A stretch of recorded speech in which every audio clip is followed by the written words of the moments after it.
Hello guys අද මම අඟොඩාව සෙව්වන්දි මැනියෝ හම්බෙන්න යාළුවෙක් තමයි මට මේ පොට් එක ගැන කිව්වේ මේකයි බං සීන් එක මට කෙල්ලෙක් ඕනේ බං ඒකයි මං සෙව්වන්දි මැනියෝ හම්බෙන්න ආවේ මං හිතනවා ඔයා මට කෙල්ලෙක් සෙට් කරගන්න උදව් කරයි කියලා මේක වෙන්න ඕනේ මචං ප්ලේස් එක අපි ගිහිල්ලාම බලමු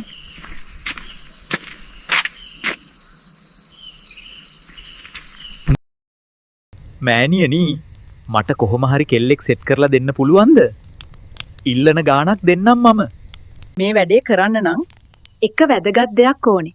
හොඳ පොල් ගෙඩියක් ගේන්න ඕනේ. පොල් ගෙඩියෙන් පුළුවන්ද මෑනියනි? එන ශාස්ත්‍රෘත සානගන විෂ්ණු නාරායණය ඉන්ද පත්ත සරත සනගනංග එන ශාස්ත්‍රෘත සානගන විෂ්ණු නාරායණය ඉන්ද පත් මේ පොල් ගෙඩිය කෙලින් වුණා වගේ මෙයාගෙත් කෙලින් වෙලා කෙල්ලෙක් ලැබේවා පුස් පුස්. මට නම් හොඳට නගිනෝ මෑනියනි. බලමුකෝ නේද ගයිස්? අපි ඉස්සරහට මොකද වෙන්නේ කියලා? මෑනියන්ගේ පොල් සීන් එකෙන් මට කෑල්ලක් සෙට් වුණොත් පොල් ගෝනියක් දෙනවා මෑනියන්ට. අඩේ මේ බලහංකො බං මේ කෑල්ල. මෙච්චර ඉක්මනට සෙව්වන්දි මෑනියන්ගේ පොල් ගෙඩිය වැඩ කරාද බං? අඩේ ළමයෙකුත් ඉන්නවා. ආය ළමයි හදන්න ඕනෙත් නෑ. ඒක නෙවෙයි අයියා. ඔයා සිංගල්ද?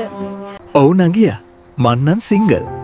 එහෙනම් එయ్యා මේ බබාව පොඩ්ඩක් වඩා ගන්නවද සාරිය හදා ගන්නකම්? මම ඔයාව හොදට බලා ගන්නම්. අපේ ගෙදර එන්න ඔයා. ඔයි කවුද යකෝ මගේ කෑල්ලව ටෝක් කරන්න හදන එක? ඔබ දන්නවද? අනේ සමාවෙන්න කළු කුමාර අයියේ සෙව්වන්දි මෑනියෝ තමයි මේක කරන්න කිව්වේ. අර පොල් ගෙඩි කෙලින් කරන එකී නේද?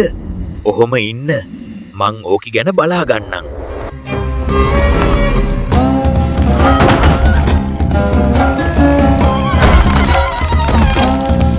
පොල් ගෙඩි කෙලින් කරලා මට අරින්න